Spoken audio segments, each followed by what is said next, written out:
हम स्टूडेंट्स, घरेलू खवातीन और ऐसे लोग जो ज़्यादा अफोर्ड नहीं कर सकते, इन सब के लिए लाहौर में एक सेशन कर रहे हैं, डिस्कवर योर टैलेंट। आप इस सेशन का हिस्सा बन के अपना टैलेंट डिस्कवर कर सकते हैं। आपने यकीनन ब्लैकबेरी का मोबाइल इस्तेमाल किया होगा, और अगर आपने नहीं किया तो आपने सुना जरूर होगा। यह एक बड़ी दिलचस्प किस्म की कंपनी थी। ब्लैकबेरी को दुनिया का पहला स्मार्टफोन कहा जाता था, और यह वाकई पहला स्मार्टफोन था। इसे एक नई मार्केट क्रिएट की थी, और जब इसे मार्केट क्रिएट की तो दुनिया के एक कोने से लेकर दूसरे कोने तक यह फैल गया।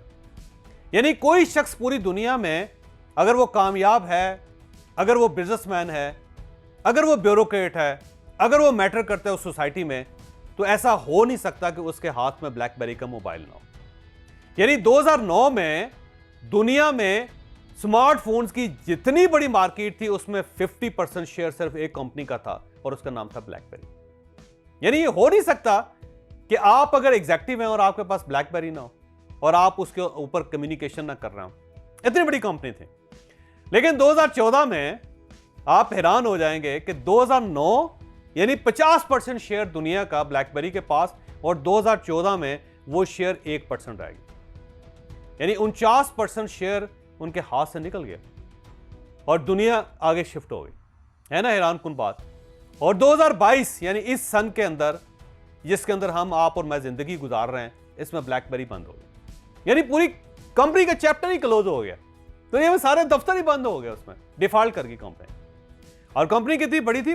$51 बिलियन की कंपनी थी उस वक्त। ये $51 बिलियन, ऑलमोस्ट पाकिस्तान के आधे कर्जों के बराबर। तो इतनी बड़ी कंपनी बंद कैसे हो गई? एक बहुत बड़ा सवालिया निशान है, और इस पर बड़ी रिसर्च हुई, बड़ी तहकीक हुई कि एक ऐसी कंपनी जिसको आज ग्लोबल लीडर होना चाहिए था स्मार्टफोन में, जिसने स्मार्टफोन की बुनियाद रखी थी, वो कैसे 2, 4, 5 सालों के अंदर गायब होगी दुनिया के अंदर से, मार्केट से, और उसका नाम तक ना रहा, उसका निशान तक ना रहा। आखिर वजह क्या है? तो ब्लैकबेरी के जवाल की वजह बड़ी दिलचस्प थी। अगर हम उस वजह को एक लफ्ज में बयान करें तो वो लफ्ज है एरोगेंस, तकब्बर, गरूर। यानी जिस वक्त ब्लैकबेरी ने स्मार्टफोन इजाद किया तो उस वक्त एक शख्स था स्टीव जॉब, और उसकी एक एप्पल कंपनी थी। उसने एक म्यूजिक डिवाइस इजाद कर ली थी, और जिसके अंदर सिर्फ गाने भरे जाते थे, म्यूजिक चलाया जाता था, और वो ब्लैकबेरी इस्तेमाल करता था।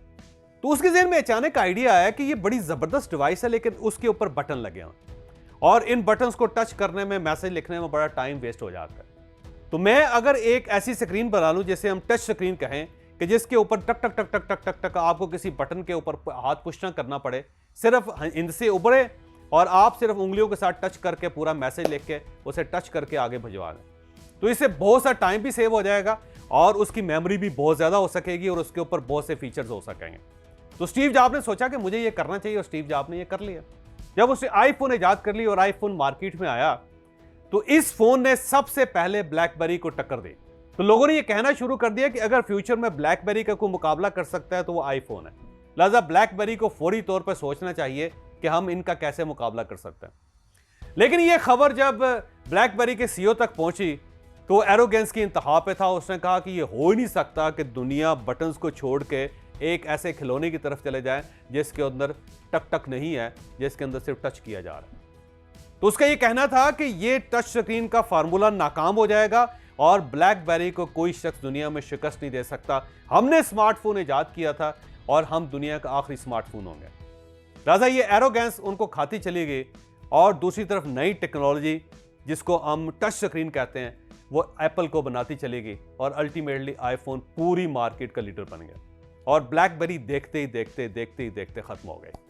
लिहाजा ये याद रखिएगा कि आप जो भी काम कर रहे हैं, आप बिजनेस कर रहे हैं, आप स्पोर्ट्स कर रहे हैं, आप कुछ लिख रहे हैं, आप कुछ गा रहे हैं, आप कुछ पेंट कर रहे हैं, आप कुछ भी कर रहे हैं, ये याद रखें कि जब तक आप अपने आप को ओपन नहीं करते नई टेक्नोलॉजी के लिए, नई थॉट्स के लिए, नई फिक्र के लिए, नए टूल्स के लिए, नई चीजों के लिए, जब तक आप अपने आप को ओपन नहीं रखते, आपसे जवाल आपका ज्यादा दूर नहीं है।